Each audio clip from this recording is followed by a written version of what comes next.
প্রিয় শিক্ষার্থীবৃন্দ, আসসালামু আলাইকুম। ইসলামের ইতিহাসের অন্যতম গুরুত্বপূর্ণ একটি টপিক হচ্ছে পর্বতের বৃদ্ধ মানব কাকে বলা হয়, কেন? পর্বতের বৃদ্ধ মানব মূলত ইসলামের ইতিহাসে কিংবদন্তি চরিত্র হিসেবে পরিচিত। মূলত এই চরিত্রকেই ধারণ করেছিলেন হাসান বিন সাবা। এই পর্বতের বৃদ্ধ মানবটি আধ্যাত্মিক বা নৈতিক চরিত্রকে বোঝাতে ব্যবহৃত হয়ে থাকে। সাধারণত দীর্ঘ জীবন, ধৈর্য, জ্ঞান ও শক্তিশালী চরিত্রের কারণে এমন নাম দেওয়া হয়ে থাকে। ইসলামী সাহিত্যে ও কোরআনীয় কিংবদন্তিতে প্রাচীন বুদ্ধদের উদাহরণ হিসেবে মূলত এটি বর্ণিত হয়েছিল।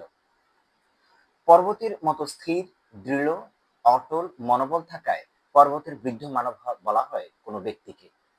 নিশ্চয় এমন কোনো ব্যক্তি ছিলেন যিনি হাসান বিন সাবা, যার চরিত্রের মধ্যে দৃঢ়তা, স্থিরতা এবং অটল মনোবল বিদ্যমান ছিল।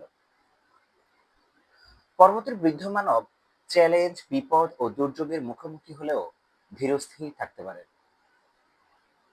হাসান বিন সাবার মধ্যেও এরকম চ্যালেঞ্জ গ্রহণ করা, বিপদ সংকুল পরিস্থিতি মোকাবেলা করা, দুর্যোগের মুখোমুখি হলেও ধীরস্থির থাকার মতো সক্ষমতা ছিল।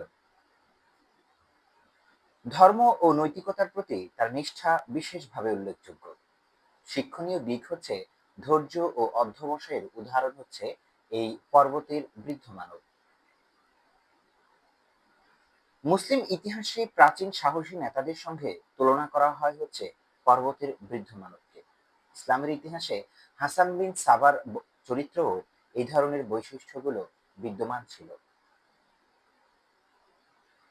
এটি নৈতিক শিক্ষা ও চরিত্র গঠনের প্রাসঙ্গিক একটি বিষয় ছিল।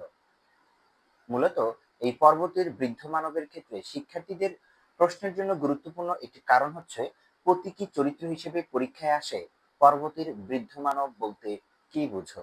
প্রশ্নটি খুবই গুরুত্বপূর্ণ একটি প্রশ্ন। ইসলামের ইতিহাসে পর্বতের বৃদ্ধ মানব নামের কোনো নির্দিষ্ট ব্যক্তির সঙ্গে সংযুক্ত করা না হলেও শিক্ষামূলক উদাহরণ হিসেবে প্রচলিত থাকে। তবে কিছু কিছু আমলভেদে পর্বতের বৃদ্ধ মানব আলাদা আলাদা হয়ে থাকে। আব্বাসী শাসনামলে পর্বতের বৃদ্ধ মানব বলা হয়ে থাকে হাসান বিন সাবাকে। আমরা এই পর্বতের বৃদ্ধ মানব লেখার সময় সবচেয়ে গুরুত্বপূর্ণ যে বিষয়গুলোকে প্রাধান্য দিব সেটি হচ্ছে স্থির, ধৈর্যশীল, জ্ঞানী এবং নৈতিক চরিত্রের উদাহরণ হিসেবে উল্লেখ করব এই পর্বতের বৃদ্ধ মানবকে।